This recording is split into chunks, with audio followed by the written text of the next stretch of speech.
सावकाश. अरे हळूहळू, आवाज नकोय दगडांचा. राजकन्या जागी व्हायच्या आधी पूर्ण करायचे काम. करतोय ना भाऊ, रात्रभर तेच चालू आहे की. अरे बाबा, आता साखर झोपेची वेळ आहे. खुड्ड झालं तरी सावित्री ताईंना जाग येईल. मग संपलंच सगळं. महाराज तुमची नाही, आमची गच्छंती करतील. उगीच नाही महाराज रात्रभर जातीने उभेत, कामावर लक्ष ठेवायला. या हे घेऊया, या. सावकाश सावकाश.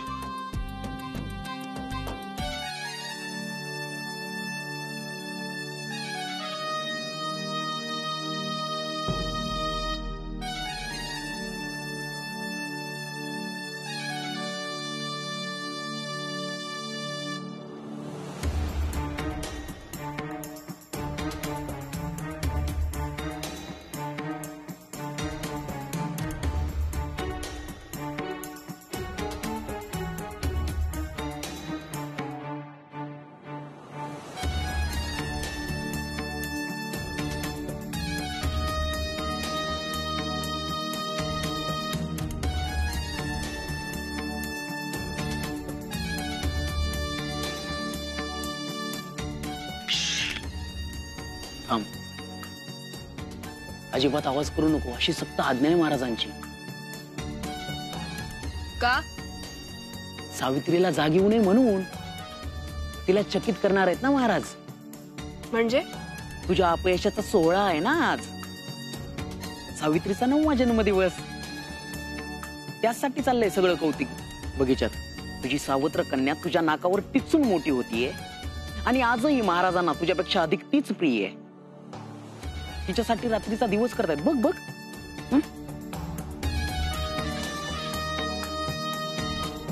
सगळी चूक माझीच आहे महाराज. माझ्या एका चित्रामुळे इतका व्याप करावा लागतोय तुम्हाला. पण चित्र काढताना असं काही होईल असं चुकूनही वाटलं नव्हतं महाराज. मला क्षमा करा. पुन्हा अशी चूक होणार नाही महाराज. अहो, तीच तर गंमत आहे. कुणाच्याही मनात येणार नाही असं काहीतरी जगावेगळं आमच्या सावित्रीच्या तल्लक बुद्धीला सुचतं. आणि एकदा का तिनं हट्ट धरला म्हणजे धरला. मग साक्षात ब्रह्मदेव जरी समोर अवतरले ना तरी सुद्धा ती मागे हटणार नाही. आणि खरं सांगू का, तिचे हे जगावेगळे हट्ट पुरवण्यात जे सुख मिळतं ना ते निराळच असतं. पण जितका आनंद असतो तितकं आव्हानही असतं.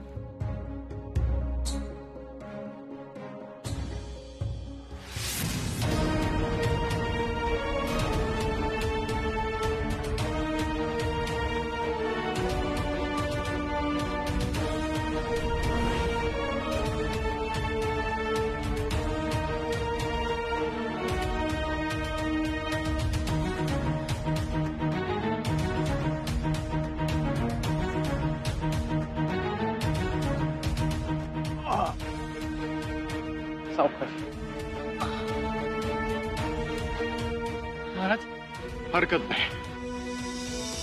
आम्ही जातीनं इतकी काळजी घेतो याचं कारण हे गुपित सांभाळणं फार महत्वाचं आहे.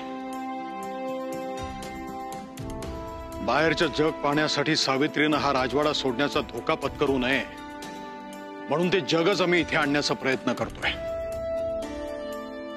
सांभाळून करा, आवाज करू नका.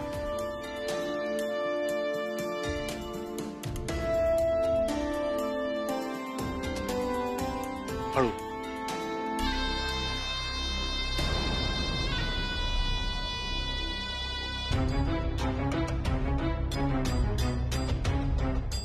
शिव शिव शिव शिव शिव. असा हा आपला अवमान आमच्याकडनं बघवत नाही हो. दिवसेंदिवस या राजकन्येचं प्रस्ताव वाढतच चाललाय. आणि आज काय, तिचा 9वा जन्मदिवस म्हणजे बघायलाच नको. सगळीकडे उदो उदोच. प्रतिवर्षी आपण तिचा जन्मदिन काळी वस्त्र परिधान करून आणि मौन व्रत धारण करून घालवता. पण त्याची साधी दखल सुद्धा घेत नाही हो महाराज. नाहीतर काय, महाराणींच्या निधनानंतर अवघ्या 2 दिवसात दक्ष सेनेला मोठ्या आशेने राणी म्हणून आणलं आपण. परंतु निष्पन्न शून्य.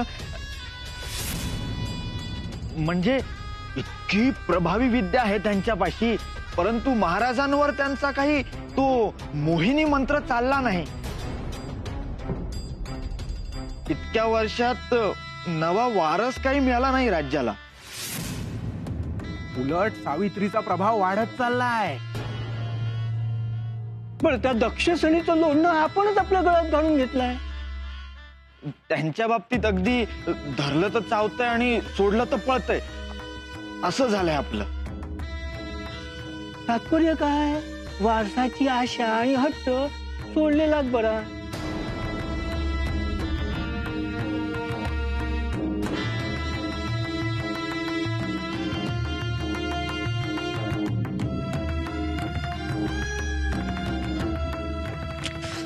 त्या म्हातारीकडे पाहिलं की भीतीच वाटते.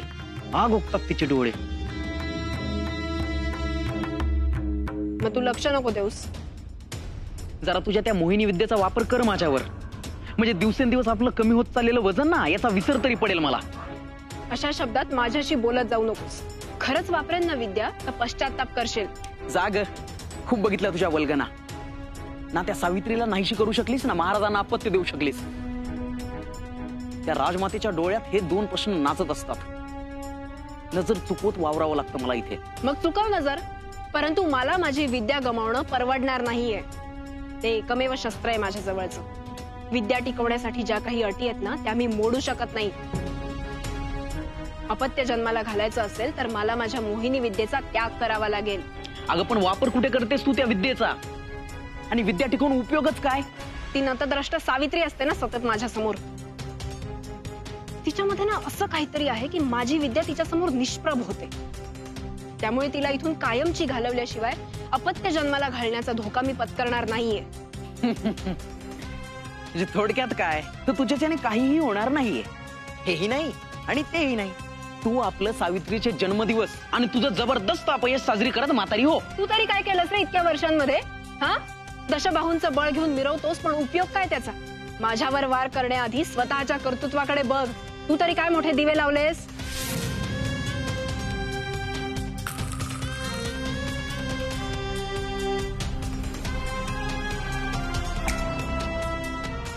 पुन्हा पुन्हा माझ्या जखमेवरची खपली काढत होतास ना, आता स्वतःची साल्टी सोलून घे.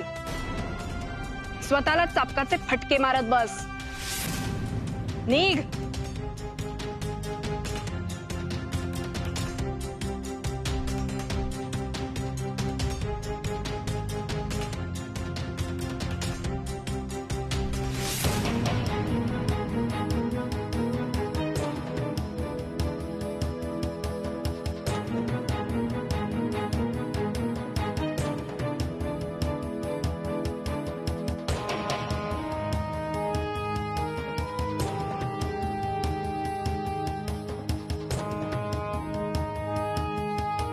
मार.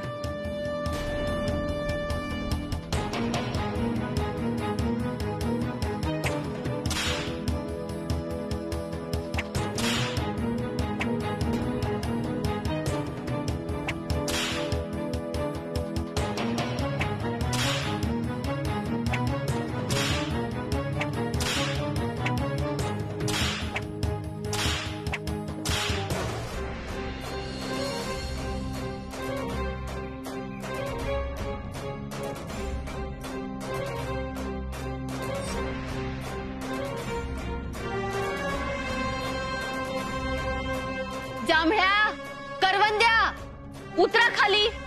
हे पा, माया डोया भुगाना करा. चला उतरा सरी सरी. ना सत्तूशी सोडीसन नाही आहेत आम्ही. ना ना सोडू हा निवारा. अरे असं काय करीता? उतरा उतरा, चला. चला सरी सरी. राणे शालो सीमा जवळ ना, पाऊल उचलू तर पोचित. कुठे चालिले? पूर्वजहार निवारा सोडीसन कुठे चालिले? पगडू का तुम्ही? पगलू तर तुम्ही. मद्र सीमेसीने भिंत बांधली मद्र राजाही, त्यात आपल्याच पोटातनी लाद बसली. लाकडं, डिंग, फुलं, फळं, औषधपाला सार विकासीन पार वळसा घालीत शाल्व सीमेसीन जाऊ लागत. एवढा फेरा रोज करसीन तो पगलू शाल्व सीमेसीन जाऊन राहीत. आता ना ना, शाल्व सीमेसीन धोका असीन. शाल्वा हा नवा राजा क्रूर कर्मा तो ओरबाडीत तुम्हासी रहा थे. शाल्व सीमेसीन न जा.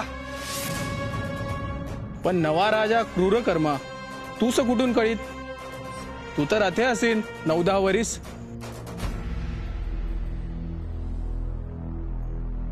आमच्यावर प्राणघातक हल्ला झालाय. मारेकरी राजवाड्यात शिरलेत.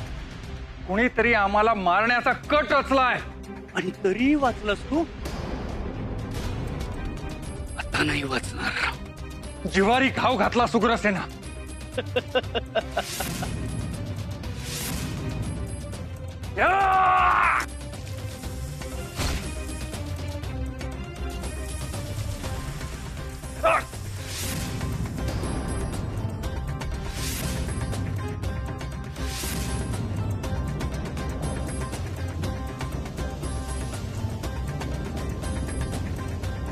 सुटणार नाही तुम्ही आमच्या ताब्यातून.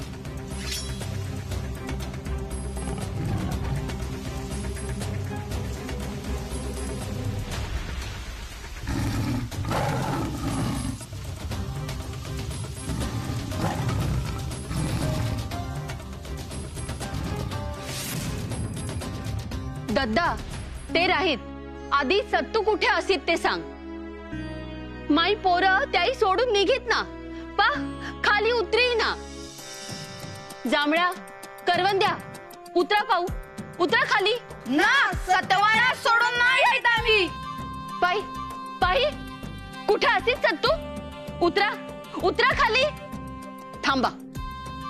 बुद्या दद्दा तू वर जाईस आणि दोघाही बखोट धरीत खाली उतरव आणि पुढे डोईसन.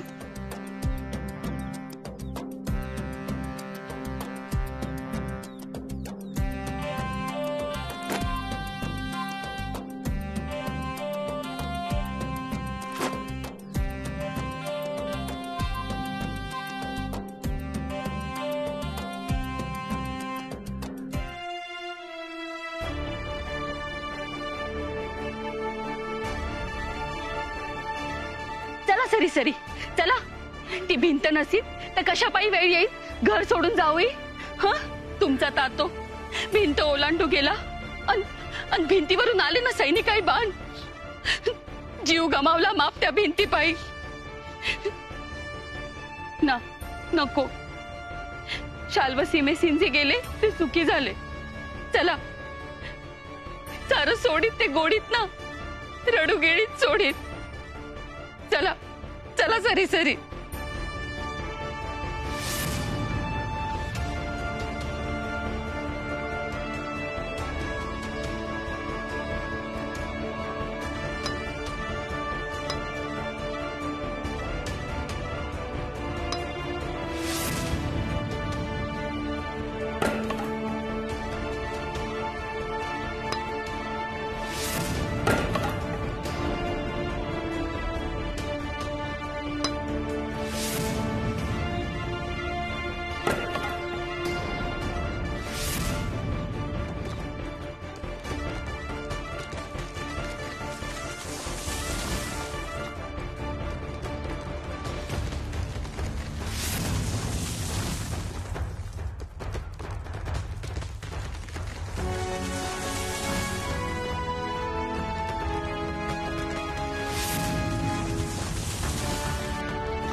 सत्तू अशी गंमत करीस तू. तरीच ही सोंग तू अनाथ करीत.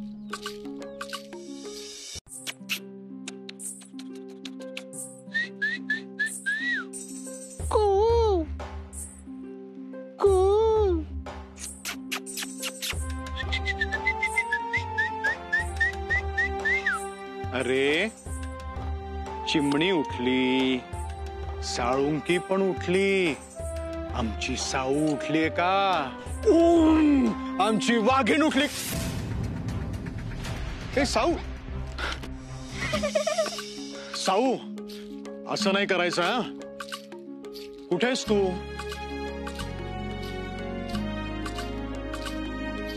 हे बघ, आम्हाला घाबरवायचं नाही, निदान हो तरी दे. आम्हाला कळू तरी दे तू कुठे आहेस ते.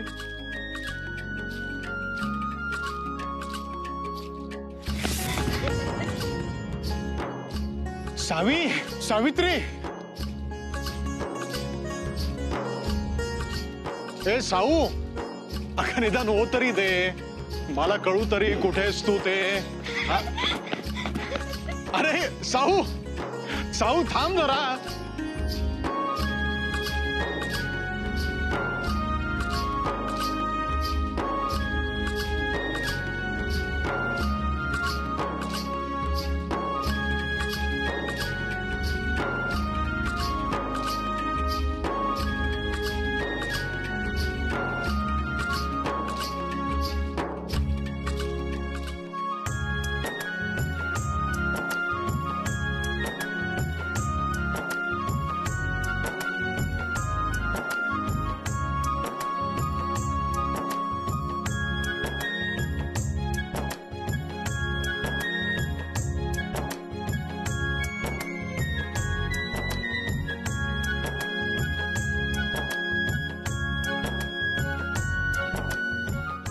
साऊ,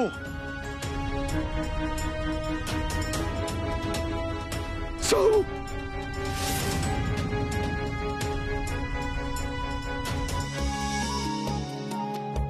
आहे की नाही मी तुझी वाघीण ताता? घेतली की नाही तशीच झेप? हो ग हो. आयुष्यमान भव. खूप खूप मोठी हो, खूप खूप सुखी हो. सुखी? सुख म्हणजे काय रे ताता? केवढा गहन प्रश्न विचारलास बाळा. दुःख जाणवल्याशिवाय सुखाचा अर्थ कळत नाही, आणि तुझ्या वाट्याला तिळा एवढंही दुःख येता कामा नये हा माझा हट्ट आहे. सांग ना ताता, सुख म्हणजे काय? अगं, सुख म्हणजे जी गोष्ट मनाला शांती देते, विसावा देते, ती गोष्ट म्हणजे सुख. म्हणजे मी जेव्हा माझ्या दालनातल्या पक्षी आणि प्राण्यांसोबत खेळते तेव्हा मला वाटतं ते? हो, अगदी बरोबर. तू तुझ्या दालनालाच काय, पण ह्या साऱ्या राजवाड्यालाच अरण्य रूप दिलंयस.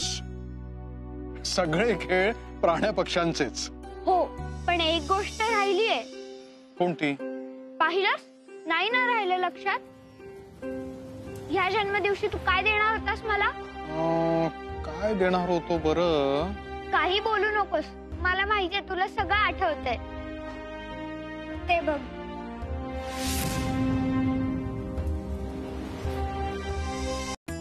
त्या चित्रातला धबधबा पाहायचाय मला, तो पण खरा खुरा. तुझ्या जन्मदिनी दाखवेन असं वचन दिलंयस तू, आठवतंय ना? अर्थातच. आणि राजाचं वचन म्हणजे राजाचं वचन, पूर्ण करणारच. आणि आम्ही आमच्या साऊचा हट्ट पुरवला नाही असं कधी झालंय का? मग चल आत्ताच्या आत्ता जाऊया ना. हे पण असं जायचं का? आज तुझा जन्मदिन आहे की नाही? अगं मग छानपैकी तयार हो, देवाचं दर्शन घे, महाराणींचा आशीर्वाद घे, राजमातांचा आशीर्वाद घे, मग जाऊ. काय? हो, मी देवाचं दर्शन घेईन, नव्या आईलाही भेटेन, पण राजमातांचे आशीर्वाद कसे मिळणार? का? त्या तर माझ्याशी बोलतच नाही ना. मी आजी अशी हाक मारली की त्या तोंडच फिरवतात. का रे असं करतात त्या? मी काय केलंय? नाही साऊ, तू काहीच केलेलं नाहीस. अगं पण तू मोठी झालीस की नाही, की विवाह करून पती बरोबर आम्हाला सोडून जाशील ना, म्हणून त्या तुझ्या मायेत गुंतत नाहीयेत. बोलतील त्या तुझ्याशी. आज तुझा जन्मदिन आहे ना, नक्की बोल. अगं पण चल, तुला धबधबा पाहायचा आहे ना? हो हो. पण ताता, हा, धबधबा तर दूर रानात आहे ना, आणि तुझी तर सक्त आज्ञा आहे की रानात जायचं नाही म्हणून. रान आणि राज्याच्या मध्ये तू मोठी भिंत बांधली आहेस ना, मग धबधबा कसा दिसणार? आपण ओलांडून जायची ती भिंत.